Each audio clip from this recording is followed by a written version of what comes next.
Buenas tardes, mi nombre es Victoria Urtubi, soy profesora de la Cátedra de Derechos Reales, Cátedra B, y en este video grabamos la clase correspondiente a la unidad número 4, titulada Condominio, la primera parte que refiere a disposiciones generales. Vamos a abordar aquellos aspectos que nos parecen más destacados para poder dar una mano desde este lugar. Y en el código encontramos el tema de hoy a partir del artículo 1983 y hasta el artículo 1992 inclusive. Para empezar, encontramos el concepto o la definición que nos da nuestro codificador respecto de qué es el derecho real de condominio, definido por él mismo como el derecho real de propiedad sobre una cosa que pertenece en común a varias personas y que corresponde a cada una por una parte indivisa. Entonces, de la propia definición que nos da el legislador, encontramos tres características propias de la figura y que son la pluralidad de sujetos, es decir, dos o más personas a la vez, unidad de objeto, es decir, que estas dos o más personas a la vez tienen su derecho sobre cosas, ya que el condominio siempre tiene que recaer sobre cosas y estas pueden ser tanto muebles como inmuebles, teniendo en cuenta que el objeto puede ser una o varias cosas muebles o inmuebles, tenidas estas también como una unidad en caso de ser varias. Por ejemplo, podemos ser condóminos de un cajón de naranjas. La tercera característica es que la propiedad de cada una de los titulares de este derecho recae sobre lo que se denomina una parte indivisa, una parte alícuota, una parte ideal, una parte abstracta, en contraposición a lo que es la cosa materialmente determinada. En el condominio, entonces, cada titular tiene su derecho sobre esta parte abstracta, inmaterial, indivisa, indeterminada, que una vez finalizado o concluido el condominio, se traducirá esta parte indivisa o abstracta o ideal en una parte sí concreta y determinada. Pero durante la vigencia del derecho,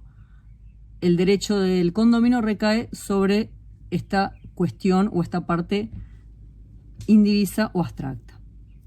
En cuanto a la naturaleza jurídica, no caben dudas en que es un derecho real autónomo, por definición del propio codificador. La última parte de este primer artículo viene a establecer una presunción iuris tantum que las partes de los condóminos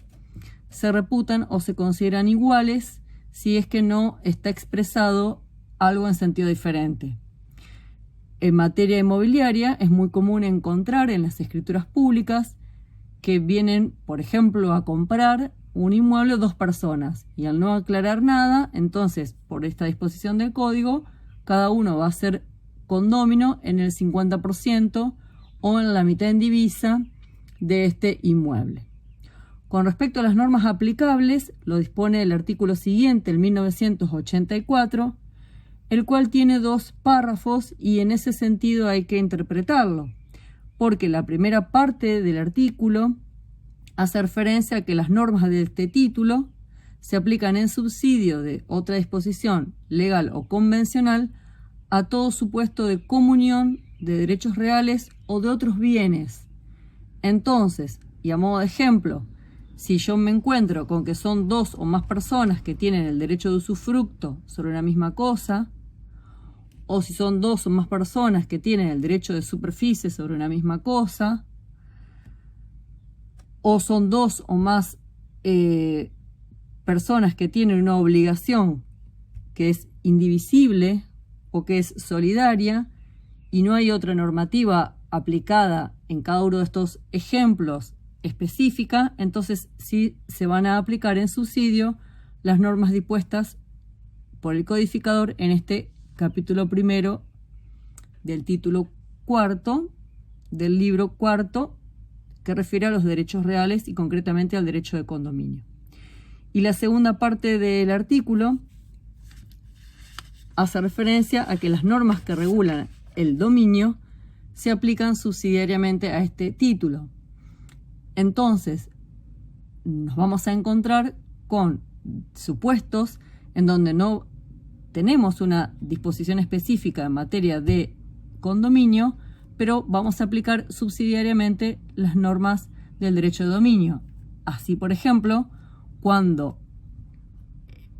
el codificador regula los límites al dominio, no es necesario que vuelva a repetir los límites al condominio, sino que en materia de condominio también van a ser aplicados los límites previstos por el codificador cuando regula el dominio. Por ejemplo, en materia de ruidos, no hace falta que vuelva a decir el legislador, y el mismo límite que yo tengo siendo dueño de una vivienda en que no puedo hacer ruidos que vayan a perturbar a mis vecinos, lo voy a tener en materia de condominio. Si soy condómina junto con otra persona de un inmueble, también voy a tener la limitación impuesta por el codificador de no provocar ruidos que molesten o perturben a mis vecinos. Con respecto a comparar el derecho de condominio con figuras afines, lo podemos comparar con varias figuras afines, pero dos son las que ameritan, si se quiere, un comentario al respecto, por ser las, si se quiere, mayores cuestiones se pueden señalar. Uno es con respecto a lo que es la sociedad. La sociedad es un sujeto de derecho en donde hay bienes de la comunidad que van a pertenecer al patrimonio de la sociedad. El condominio, en cambio, no es un solo sujeto, sino que son varios los sujetos. El otro aspecto es en cuanto al objeto. En la sociedad el objeto va a estar dado por intereses que pueden recaer tanto sobre cosas, pero también puede recaer sobre derechos. En el condominio ya nos adelantamos al determinar que recae exclusivamente sobre cosas, muebles o inmuebles. La sociedad es un estado activo. El fin es perseguir una utilidad apreciable en dinero, mientras que el condominio se lo define como un estado pasivo, durante el cual los copropietarios conservan la cosa a los fines de alcanzar su liquidación. En cuanto al tiempo de duración de la sociedad, va a ser el determinado en el contrato constitutivo de la sociedad, mientras que el condominio está pensado para que en cualquier momento cualquier condominio pueda pedir la partición y la extinción del condominio, como regla.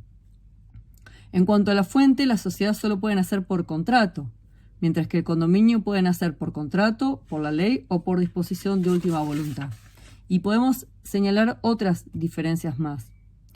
Con la otra figura que interesa compararla es con la indivisión hereditaria.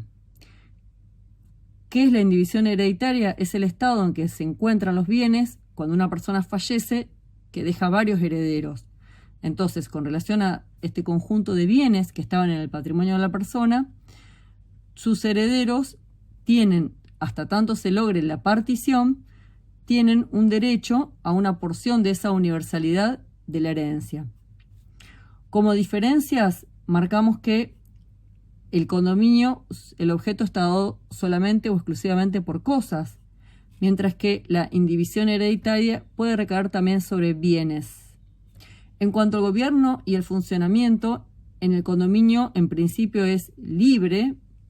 mientras que el gobierno y funcionamiento de la partición hereditaria es siempre bajo la autoridad judicial. Luego, respecto a quién va a ser el juez competente que va a entender en el momento de la partición, si estamos en la partición de la herencia, va a ser el mismo juez que entiende en todo el trámite sucesorio, mientras que si estamos en la partición del condominio, va a ser el lugar donde está radicado la cosa. Con respecto a los modos de constitución del condominio, el condominio se puede constituir por contrato, en donde varias personas adquieren en común a la vez una o varias cosas, o bien una persona que tiene el dominio de una cosa transfiere a otra o varias personas una parte indivisa sobre esa cosa. Por aplicación de las reglas generales de los derechos reales, se aplica este supuesto de constitución del condominio, el artículo 1892, en lo que refiere al título y el modo suficiente para la adquisición derivada por actos entre vivos. El otro supuesto de constitución del condominio es por actos de disposición de última voluntad, a través, digamos, de la confección, de la redacción de un testamento. La persona hace un legado en donde determina con relación a una cosa determinada, por ejemplo, un inmueble, un vehículo, quién quiere que venga a heredar, a sucederlo con relación a esa cosa una vez que él esté fallecido.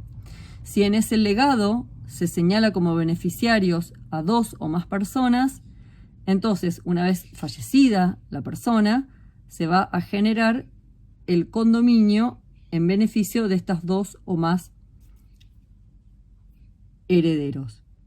Otro modo de constitución es por disposición de la ley, es lo que prevé el artículo 1894,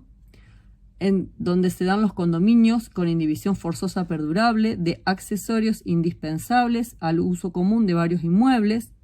y el otro supuesto es el de muros, cercos y fosos cuando el cerramiento es forzoso.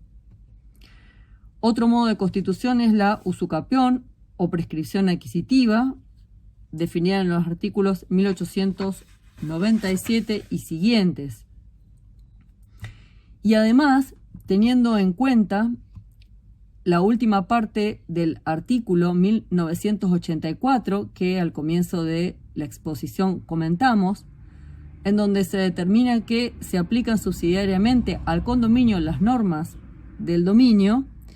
Si nos fijamos en los modos de adquisición del dominio, podemos encontrar algunos supuestos que también serían aplicables al condominio. A modo de ejemplo, la apropiación, si son 2 o más personas que a la vez vienen a cazar un animal. La adquisición de un tesoro, 2 o más personas a la vez descubren de manera simultánea el tesoro. O la transformación, o la accesión de cosas muebles o accesión de cosas inmuebles, como sería el supuesto del aluvión o del abulsión, en donde 2 personas, ya siendo propietarias, siendo condóminas a la vez de un inmueble, ese inmueble se ve acrecentado por el efecto del aluvión o del abulsión, entonces se viene a adquirir un condominio sobre ese nuevo pedazo o porción de suelo. Y el último modo de constitución del condominio, y es un supuesto propio o específico en materia del condominio, es lo previsto en la última parte del artículo 1989, cuando refiere que la renuncia del condómino a su parte acrece a los demás condóminos. Entonces, si tenemos un condominio de 3 personas con relación a una cosa y uno de los condóminos hace renuncia a su derecho sobre la cosa, viene a acrecentar en beneficio de los otros 2 condóminos, quienes de tener 1/3 van a pasar a tener la mitad indivisa con relación a esa cosa. Y entonces la pregunta que uno se hace es, ¿y a título de qué se le vino a acrecentar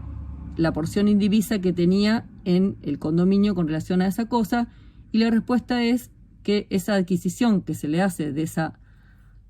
porción adicional de pasar a tener 1/3 a pasar a tener la mitad con relación a esa cosa, lo es en virtud de esta disposición legal del artículo 1989.